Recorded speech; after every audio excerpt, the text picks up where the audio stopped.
And joining me on this discussion are Veena Chaudhary and Shoma Mitra and myself, Cam Agarwal. Well, I'll open, Matina, and my opening question to you is, why did you choose the title Stepping Out of Shadows? Aren't we all behind a shadow? Especially as if growing up as a girl. I mean, I don't know about how you guys perceived growing up, but for me personally, even though my parents are very much forward thinking and they raised us and educated us really well, there's always this like a girl is supposed to be like this. When you grow up, you go to study, you get married, you get children, you provide for your children, you provide for your husband, you have your job, and that's your life. And getting into this cat race almost, it's like, is this it? Is this really what we are? And I didn't think of stepping out of it. I was very comfortable in it until I had to face and accept my divorce. And then the big question came out like, who am I? And I never asked that question to myself. And now I'm 35. So it's like your whole life already has passed by where a lot of children define who they are, what they want to be, what they like, what they don't like at a younger age. And I'm 35 with 3 children, going through a divorce, and not even knowing who I was. And that's why my chapter is called Stepping Out of My Shadow and Stepping Into Myself. Beautifully said. And by the way, at 35, there's a lot more to come. Oh, yes. Yes, no, absolutely. Life is beautiful. And the way life works, you never know how it's going to pan out. But I am not the same person that I was 5 years ago. I have changed tremendously. And that has come through my self journey, realizing who I was, what I want, what my values are, why my relationship didn't work out. Those are very key questions to ask when you are, after you have gone through it. When you're in the heat, you can't think of these things. At least you don't see it. No, you don't can't see it even. Can't. No. You're too close to it. Yeah. Yes. I especially love how powerfully you've kind of, through this divorce situation, it took a divorce to get out of those shadows for you, to really and truly find yourself. Yes. And I feel like we all, raise your hand if you have seen another woman who is losing herself every day, but struggling and staying in an unfulfilled relationship because of the fear, because of the belief that as an Indian woman, your job is to keep the family together, to not rock that boat, not change that foundation. It serves to keep them together for your children, for your finances, for the legacy, for the culture, for the social norms. There's a huge weight of all these things that's put on the women, especially Indian women, to keep the family together. And what would you say to someone who is losing herself a little bit every day and just telling herself that, yes, it's okay. At least he's not abusive. And if he's abusive, he's not abusive every day. You know, there are these stories that we keep telling ourselves that for the greater good, we are sacrificing ourselves to stay in this relationship. What would you tell to this person who is in that situation right now today? Wow. That's a very big question to answer. What I will say about that, though, is how we perceive life is how we grow up. The values that we're taught, the way we are supposedly to behave. But when you are growing to your own life, and we have to remember, the way that our parents were raised was a whole different century than the way we are being raised. And even moving forward, things will continue to change. But when we are in a situation when we know that our life is not living the fullest, or we are not living the fullest, then we have to really assess in that relationship, like, what is the life that you want? And can you have that life with your partner on the side? Can you make the partner understand why you want it? See, I'm not telling everybody should divorce, but if there is no way out, then that is a valid option without shame, without blame, without the pressure of the community on top of it. My personal experience was I was telling myself the story of shame for 3 years before I did it. And that was my story. I was holding on. I am to blame to that. And many women do. Oh, yeah, And absolutely. we give so many reasons to ourselves why we should stay, why we should give another try, why maybe we were misunderstood, maybe someday, somehow, some way, that we are never thinking about that we have the power to change. And we're never taught that lesson either.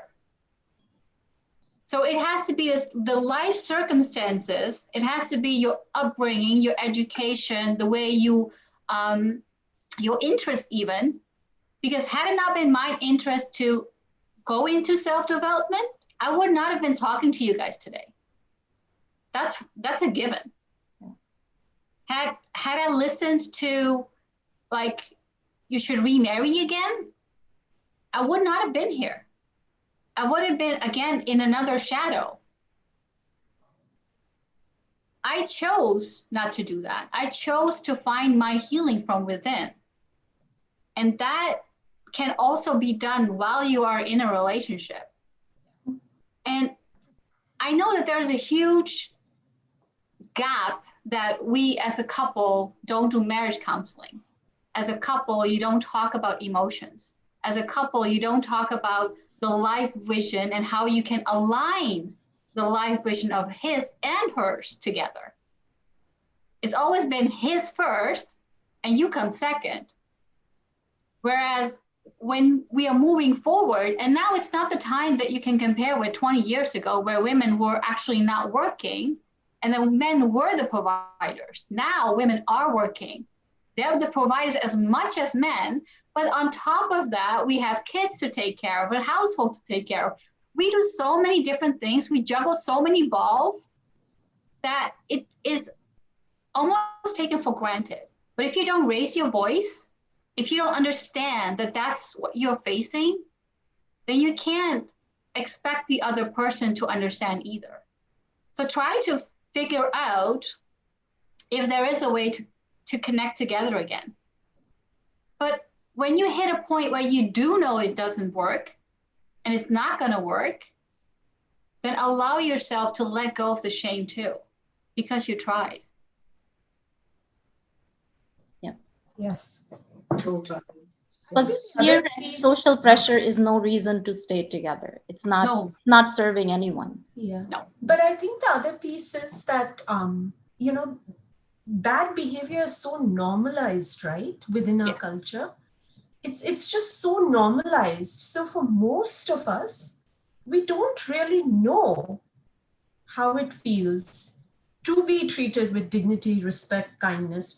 This is normal. The other side is so normal that most women, I was highly educated. I was, in the more, I guess better situation for the longest time. And I just didn't see it. It was just, that's how men behaved. And I thought my job was to keep the peace.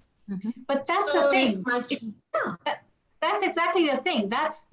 See, when we grow up, a lot of things we are taught by them telling us, but a lot of things we are taught by seeing, exactly, experiencing. Right. Yeah. And in my household, there was always this say, like, don't hang your dirty dishes or dirty laundry outside. Keep everything that's happening in the house in the house. So I, for the longest, yes, exactly.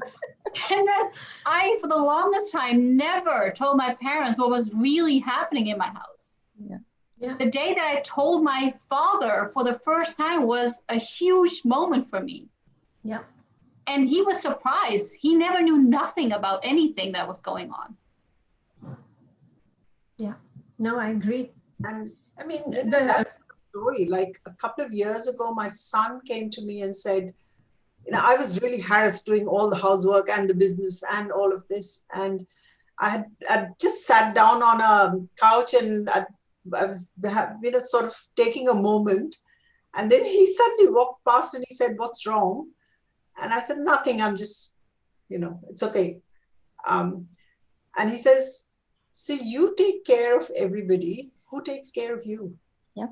Love it. I love that your son said it. I'm so proud of you for raising such a wonderful son who has the ability to recognize that. That comes from you. That comes from values that you've Two passed on to sisters him. been raised in a household of females, and we have never done that. Like, there's a male role and a female role. But I was I've never been brought to tears by anything my kids have said, and that really surprised me that he even thought of it like that. Mm-hmm. And I wish all men would think of things instead of us being, people who carry the whole burden of a household on us. Like you're saying, Matina,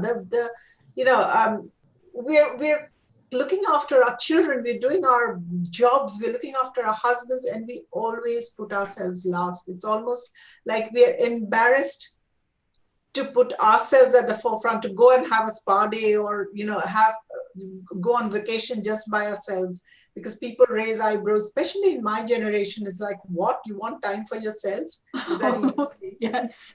And it's almost a guilt factor. If you want to do something for yourself, it has to come after everything is done. And if everything is done, you should still be looking for what else you can do to serve someone else. Yes. That there's a guilt associated if you want to leave that. So, but change begins with a very small step.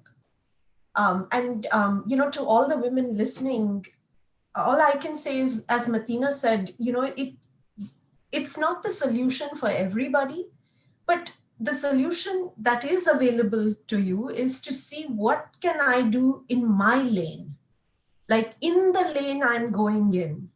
What little thing can I do that allows me to reclaim who I am? And, I'll give you this example of my mother. She was, one of the women, like you asked at the top of the call, And I remember as a teenage girl seeing my mother, when she realized she had completely lost herself, she just made one small move. Every morning she would wake up and she would take a shower, wear a nice sari. In that time they used to wear ghar ke kapde, and you had the separate clothes to wear outside. And she decided to change that system, and she went to the temple every morning, rain or sun. It was that one small step which then led to the next one and the next one. Because you just decide that, okay, whatever happens, I will not go to the back of the bus. We think that it's this huge revolution, but sometimes it is one woman standing up and saying, enough, like just enough. I will do this much for myself. And you have to. Yeah. You have to. For me, it was a cup of tea. When I realized that I don't even get the only time I get is 5 minutes when I have the cup of tea, and even that was being taken away. It was like, no, enough. Like, let's stop here now. Yeah. But I didn't do it in a way that was violent. I mean, that you have to do what works for you, but you can reclaim one small thing that's yours, And people respect that. Initially, it's a shock to them, but then they begin to respect it. They begin to see that, yes, this is. And that's more than anything, Shoma, we respect ourselves, right? I think the most important respect otherwise, to earn. Yeah. Absolutely. We are all ending up being doormats otherwise for people to just walk over us. Yeah. And unless we take that one small step, you're so right. It just begins with that one little 5-minute cup of tea or, it has to start with a cup of tea, because I always say, like, nobody ever asks me, like, if you're down or low, do you need a cup of tea? like, you know, then I've started asking, go make me a cup of tea. Like someone has to do that for me too. Yeah. I always joke, anybody who gives me a cup of tea is like God, you know. Yeah.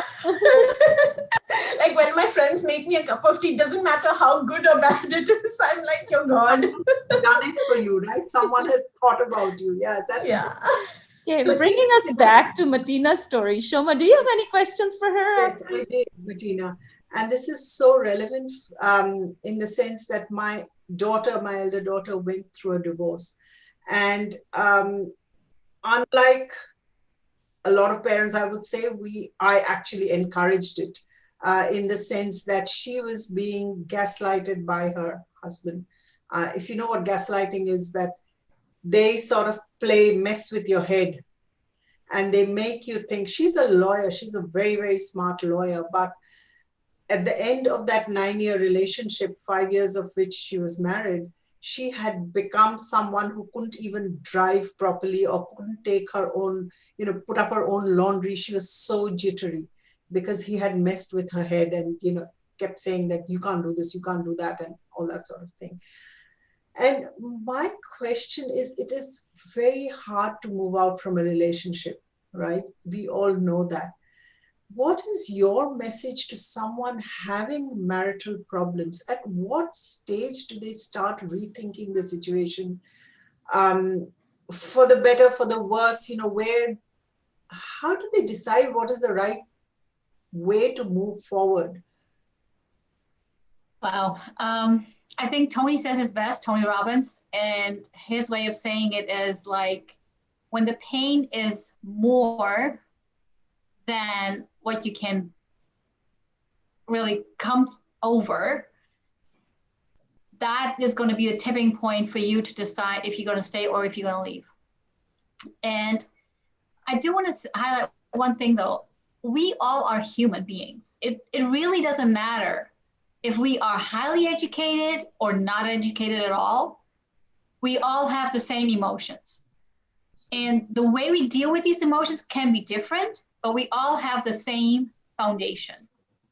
And from that foundation, if you are not serving, or if you are not feeling that you are being respected, being seen, being heard, then that is not a relationship to be in. Any case, regardless how many years you've been together, regardless how many wonderful memories you might have had. See, the crazy part is like you do love that person that you're with, that you call your partner.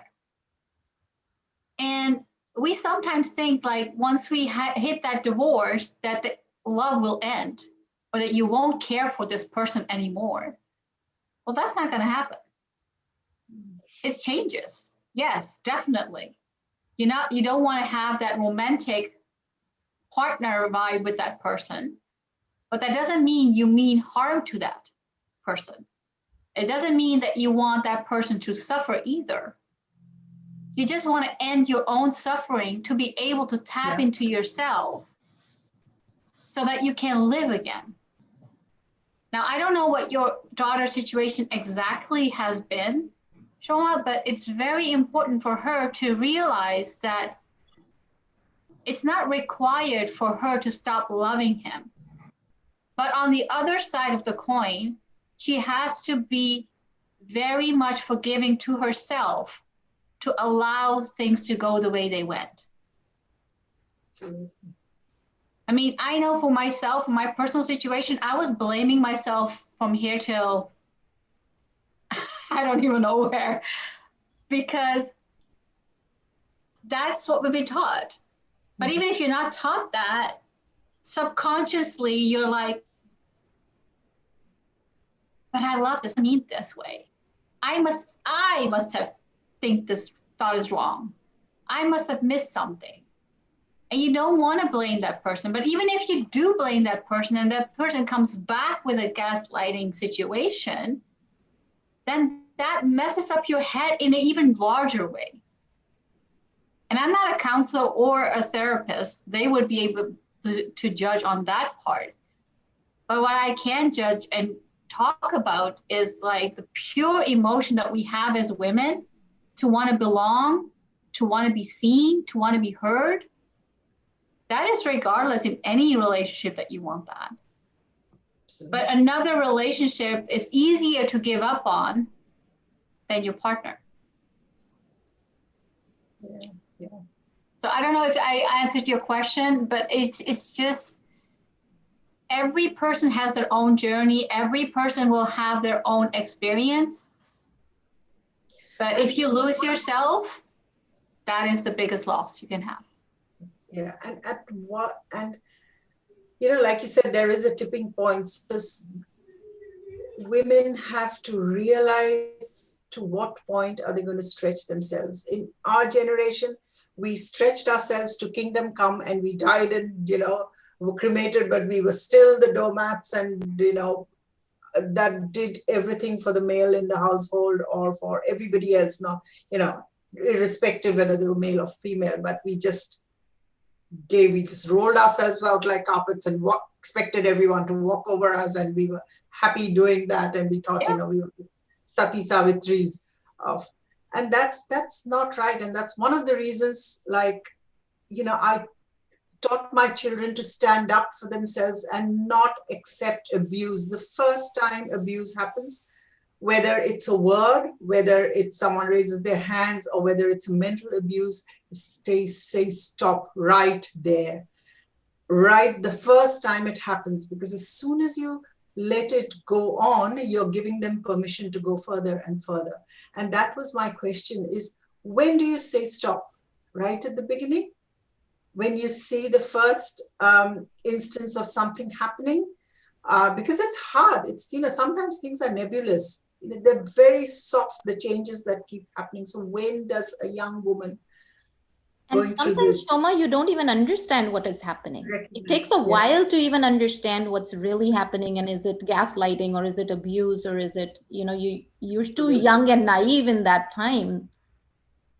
So So- normally narcissistic abuse, for example, it is a prey on highly educated women usually, Yeah. and they look for powerful women, and that's what they thrive on. So it's really important to distinguish too that an abusive situation, like a stark abusive situation, is very different from one in which we're giving our power away, you know, where there's not necessarily abuse. And I think it is that border at which many women are living, right? Like where they've lost themselves. And, you know, they're not, like Kamal said, it's because there's no overt abuse, you know, physical, emotional, verbal, and any of that. It's just that they've forgotten who they are. And, you know, the question you were asking, Shoma, is the most common thing I have heard from women is they'll say that I couldn't recognize who I was in the mirror. Yep. Just as You know? Matina powerfully said that in her story Yeah. too. Yeah. Yeah. But It's the that most, takes yeah. not only years, it takes guts It's, to accept it that. does. You have to kind of, yeah. And in any relationship, you can't leave, not can't, you know, when you're in the situation that you're leaving without finding yourself at some level, Mhm. you know, you'll just go replicate that somewhere else then. Mm-hmm. Oh, absolutely, absolutely. Yeah. If you are in that, you know, energy, then you're just going to go find the next person. So, you know, as Matina said, you just have to recognize what you want, or even who you are first, and then get to what you want and build on that, which kind of segues into what I wanted to ask you, Matina. Can you talk a little bit more about how you discovered, you know, once you saw that you didn't recognize yourself in the mirror, and then, you know, how did you discover yourself and then identify what you wanted and you know, built from there?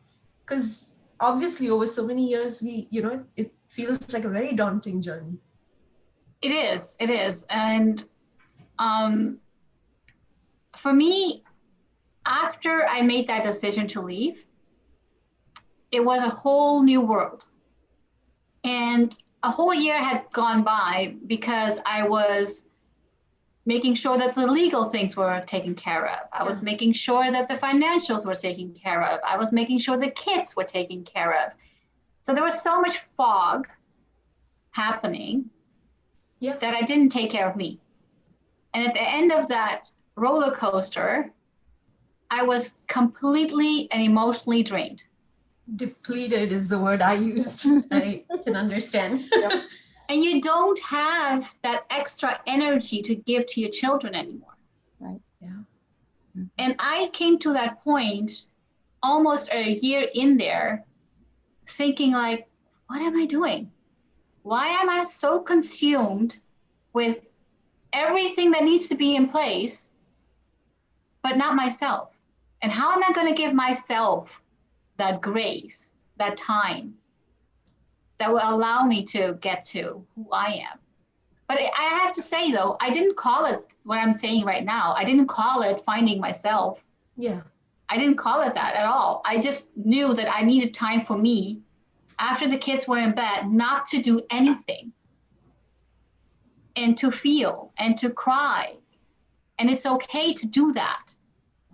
What helped me in the beginning was I created a new email address and I sent myself emails of everything that I was feeling or anything that had happened, because I knew that I needed to document things for myself. Like if worst case came in place, I would have that documentation, but also to process my feelings and allow That is myself so to powerful. Yeah. Yeah, I love the idea of email. It's kind of like your diary to yourself, you know? Yes, Journal, yes. but it's an email.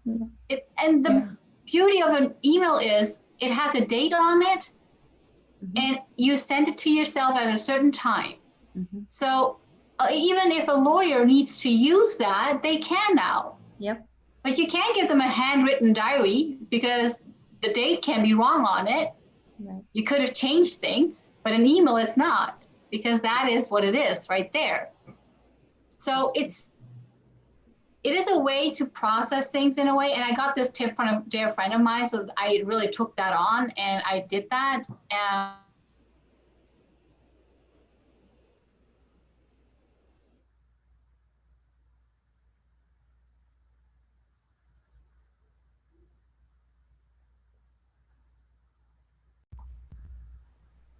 And that beauty of finding who you are can not be done by anyone else.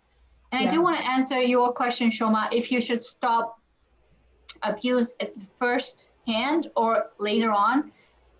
There is no right answer in there, because sometimes the first time is so shocking to you that you don't even want to accept that it happened.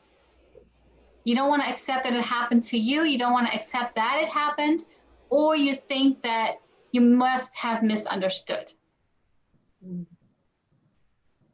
Until the day comes that the pain is greater than the denial, and you now have to accept it.